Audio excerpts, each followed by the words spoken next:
Hello everyone, आप सबका स्वागत है हमारे चैनल पर। और आज इस वीडियो में हम बात करने जा रहे हैं इरकॉन इंटरनेशनल के बारे में। देखिए 58 रुपीज़ के आसपास इरकॉन इंटरनेशनल का शेयर ट्रेड कर रहा है।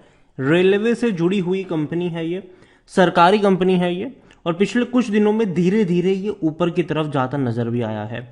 अभी हाल फिलहाल में ही इसने काफ़ी बड़ा डिविडेंड भी पे किया है और अच्छा खासा डिविडेंड ये हर साल पे करता है। वीडियो में बातचीत करेंगे इरकॉन के बारे में कि भैया चल क्या रहा है, खरीदारी के मौके बनेंगे कि नहीं, और डिविडेंड का क्या स्टेटस यहाँ पर है। वीडियो को शुरू करो उससे पहले अगर आपने अभी तक चैनल को सब्सक्राइब नहीं किया है तो प्लीज़ अभी इसे सब्सक्राइब कर लीजिए, क्योंकि आगे भी बहुत सारे वीडियोज़ हैं जो आपको काफ़ी ज़्यादा हेल्प करेंगे। तो 58 रुपीज़ का शेयर है इरकॉन इंटरनेशनल का, सरकारी कंपनी है। कल हमें यहाँ पर तकरीबन 2.25% की बड़ी रफ्तार देखने को मिली थी, और यहाँ पर अगर आप देखोगे तो भैया पिछले एक महीने में 6% की तेजी भी है। इस बीच ये 55 से गिरकर 51 रुपीज तक आया, फौरन बाउंस बैक कर दिया। कुछ दिन ये उसी रेंज के आसपास रहा, फिर एकदम से बड़ी रफ्तार की तरफ जाने की अभी कोशिश कर रहा है। पिछले अगर एक साल की अगर हम बात करेंगे तो 35% की तेजी भी है। देखो लंबे समय तक ये अटका रहा 35 से 40 रुपए की रेंज में, और जब फट गया ना तो बहुत बड़ी तेजी दिखाई दी इसने। 65 रुपए तक चला गया, बाद में एक बड़ा करेक्शन भी आया, दोबारा 50 पर आया, दोबारा तेजी आ गई, दोबारा 50 पे आ गया था ये। अब दोबारा इसने रफ्तार पकड़ लिया, और अच्छी रफ्तार कह सकते हो कि देखने को मिली है। लेकिन हाँ, थोड़े ही ऊपर एक रेजिस्टेंस है। 60 से 65 रुपए का जो रेंज है वो शॉर्ट टर्म के लिए इसके लिए एक रेजिस्टेंस के तौर पर काम कर रहा है, और कई बार वहां पर पहुंचने के बाद एक गिरावट हमें देखने को मिली है। तो इस बार देखना होगा कि उस रेजिस्टेंस को ये तोड़ पाता है कि नहीं। और जो सपोर्ट है वो इनिशियल सपोर्ट 50 रुपए के आसपास लग रहा है। देखो बाइंग के मौके 50 के आसपास है, 60-65 प्रॉफिट बुकिंग के मौके शायद बन सकते हैं उन लोगों के लिए जो लोग कहते हैं कि लॉन्ग टर्म के निवेशक नहीं है। अगर आप लॉन्ग टर्म के निवेशक हो तो मेरे हिसाब से लॉन्ग टर्म के ही बारे में सोचना चाहिए। जब भी गिरावट आए एवरेज करते रहना चाहिए। इरकॉन के बारे में अगर हम देखें तो वॉल्यूम्स काफ़ी अच्छे हैं, 45 लाख से भी ज़्यादा क्वांटिटी में शेयर ट्रेड होते हमें नजर आए। इतना ही नहीं, according to Moneycontrol user 100% लोग कह रहे बेचो और भाग जाओ यहाँ से। और ये काफ़ी शॉकिंग है, सरप्राइजिंग है। हालांकि मेरी अभी इस प्राइस से बाइंग की रिकमेंडेशन नहीं है, क्योंकि मैंने खुद ही कहा अभी कि 60 से 65 का रेंज एक प्रॉफिट बुकिंग का रेंज है, और इसीलिए मेरी बाइंग की रिकमेंडेशन नहीं। अगर ये आपको 50 पे ट्रेड करता देखने को मिल रहा होता तो मैं कहता कि हाँ अब खरीदारी के मौके नजर आ रहे हैं। इरकॉन अगर हम देखें तो भैया कंपनी जो है डिविडेंड की बात करें तो हर साल 2 बार ये डिविडेंड पे करता है, और इस बार काफ़ी बड़ा डिविडेंड पे कर दिया, 1 रुपये 80 पैसे का पे कर चुका है ये। ठीक है, और जिनके पास थे उनके अकाउंट में पैसा आ भी चुका होगा डिविडेंड का। और दोबारा डिविडेंड ये पे करेगा सितंबर में या फिर नवंबर में, देखते हैं कब पे करता है। और अगर आप देखोगे तो पिछले साल इसने 2 बार डिविडेंड पे किया था, पहले 70 पैसे का फिर 65 पैसे का।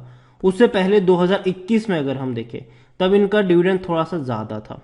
तब इसने अगर आप देखो यहाँ पर तो जो डिविडेंड पे किया था 2021 में वो 4 बार पे किया था, 4 बार पे किया था। तो इस बार भी अगर ये 4 बार पे करेगा तो मुझे शायद हैरानी नहीं होगी।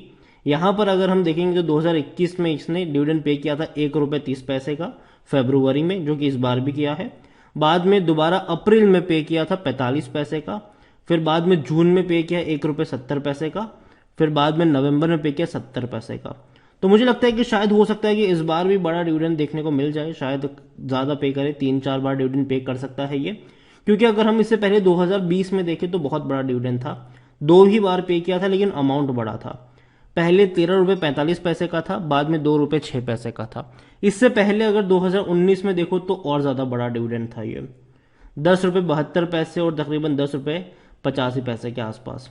उससे पहले 2011 में पे किया था, तो बीच के टाइम पे नहीं पे किया था। तो सिर्फ 2022 ही ऐसा वक्त है जहां पर इसने कम डिविडेंड पे किया है, वरना 2019 से लेकर अब तक अच्छा डिविडेंड पे किया है।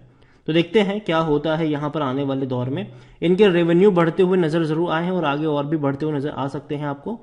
फाइनेंशियल ईयर 2022 में अब तक के सबसे हाईएस्ट रेवेन्यू थे 7,380 करोड़ के, और जहां तक बात है प्रॉफिट्स की तो वो भी अच्छे थे, 532 करोड़ का प्रॉफिट था, अच्छा प्रॉफिट था ये। लेकिन अगर हम इसको कंपेयर करें क्वार्टर ऑन क्वार्टर पे तब थोड़ी सी गिरावट है। आप देखिए दिसंबर में मतलब 2021 फाइनेंशियल ईयर में 1,760 करोड़ का रेवेन्यू एक झटके में बढ़ गया 2,950, फिर कम हो गया, फिर अब धीरे धीरे बढ़ रहा है। और प्रॉफिट की भी अगर हम बात करें तो प्रॉफिट में भी सेम हाल है, एक बड़ी रफ्तार देखी, फिर बड़ी गिरावट देखी, फिर अभी धीरे धीरे बढ़ रहा है। अभी देखना होगा कि मार्च क्वार्टर में अभी जब नेक्स्ट क्वार्टर के रिजल्ट्स आते हैं तो कैसे इनके नतीजे आते हैं, और काफ़ी ज़्यादा नज़र रहेगी भी इसके ऊपर। अभी नतीजे कब आने वाले हैं तो कोई डेट अभी तक सामने नहीं आई है, जैसे ही डेट आएगी डेफिनेटली हम उसके बारे में बातचीत भी करेंगे। अगर हम बात करें इरकॉन के बारे में तो भैया इरकॉन का जो पी रेशियो वो काफ़ी सस्ता है, 7.14 का है, जबकि सेक्टर पी 49 का है। तो आप कह सकते हो कि हाँ सस्ता निकल रहा है, ये अभी भी सस्ता है, लेकिन फिर भी एक रेजिस्टेंस है, और जब तक वो है मैं अभी भी यहाँ पर बाय करने की बात नहीं करूँगा। और जहाँ तक बात है एनालिस्ट की तो 100% लोग कह रहे बाय करो, मेरी बाइंग की रिकमेंडेशन है, लेकिन मैं उम्मीद कर रहा हूँ कि शायद यहाँ से थोड़ा सा और करेक्शन बनेगा और वहाँ पे खरीदारी के मौके आपको नजर आएंगे। इरकॉन में देखें तो प्रमोटर के पास 73.18% की होल्डिंग है। प्रमोटर कौन है? गवर्नमेंट है, यहाँ पर सरकार है। 0.35% है म्यूचुअल फंड के पास, 1.47 है डोमेस्टिक इंस्टीट्यूशन के पास, 2.72% है एफआई के पास। तो देखा जाए तो बड़े फंड हाउस के पास क्वांटिटी है तो जरूर, लेकिन कम क्वांटिटी है मेरे हिसाब से, क्योंकि रिटेल बहुत ज़्यादा क्वांटिटी लेकर बैठे हैं। 13.91% की होल्डिंग है रिटेल इन्वेस्टर्स और 8.38% की होल्डिंग है अदर पार्टीज।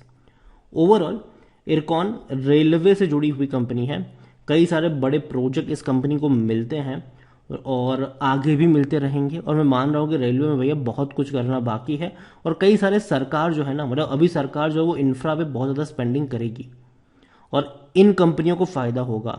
चाहे हम रेल विकास निगम की बात करें, चाहे हम रेलटेल की बात करें, चाहे हम इरकॉन की बात करें, इन सारी कंपनियों को फायदा होने वाला है, क्योंकि कई सारे प्रोजेक्ट सरकार इन्हीं को देने वाली है और इनको फायदा भी रहेगा शॉर्ट टर्म के लिए ये भी। और यहाँ पर जो पैसा बनेगा वो मेरे हिसाब से डिविडेंड के थ्रू बनेगा, क्योंकि शेयर प्राइस अगर आप देखोगे ना इनका, तो वो हमेशा एक बड़ी रफ्तार के बाद एक बड़ी गिरावट दिखाएगा, और ये बड़ी गिरावट जब आती है तो यहाँ पर रीज़न ये है कि एक बड़ा डिविडेंड पे आउट हुआ है, बड़ा डिविडेंड पे आउट हुआ है। जैसे कि आप देखो यहाँ पर कि शेयर 57 रुपीज़ पे था 20 फरवरी को, और बाद में ये मार्च आते आते ये कहाँ पे आ गया, 57 से 37 पर आ गया। तो एक बड़ा रीज़न यहाँ पर ये भी रहा है कि एक डिविडेंड काफ़ी बड़ा यहाँ पर पे आउट होता नज़र आया है, और ये एक रीज़न, और मार्केट में भी खुद कह सकते हो कि कोविड के दौरान का ये टाइम था, हम सब जानते 2020 फाइनेंशियल ईयर, कोविड का भी ये टाइम था, तो असर तो देखने को मिलेगा ही है।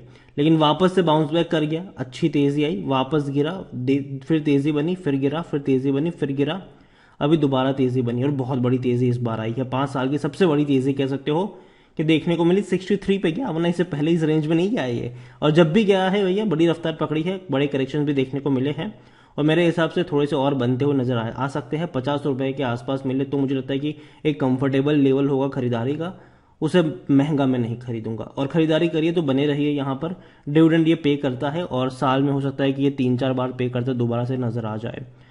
तो वीडियो को यहीं पे एंड करूंगा, पसंद आया हो तो लाइक करो, शेयर करो, चैनल अगर पहली बार हैं तो प्लीज़ सब्सक्राइब करें, और इरकॉन इंटरनेशनल के बारे में क्या सोचते हैं वो भी आप मुझे कमेंट में लिख के बता सकते हैं। Thank you.